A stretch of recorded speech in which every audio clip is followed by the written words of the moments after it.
যে আপনারা সাক্ষী, এই যে আমার বোন বছরের 2nd নম্বর দিন ও পড়তে বসেছে। আমার গলার আওয়াজটা একটু ইগনোর করবেন, কারণ হঠাৎ করেই আমার দুটো নাক বন্ধ হয়ে গেছে, তো আমি এখন মুখ থেকেই নিঃশ্বাস নিচ্ছি। যাই হোক, তো এবার হচ্ছে ব্যাপারটা এই যে প্রতি বছরই ও রেভলিউশন নেয় না, আমি বছরের প্রথম থেকেই প্রচুর পড়াশোনা করব, প্রচুর প্রচুর নাম্বার তুলব, প্রচুর খাটবো।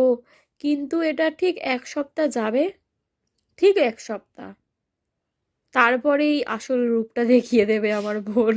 তখন নিজেই আসছে, তারপরে ও নিজের রূপটা দেখিয়ে দেবে। একটু দেখা নিজের রূপটা।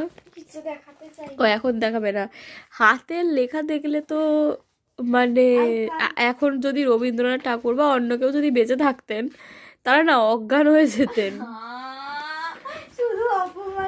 যাই হোক, গুড নাইট।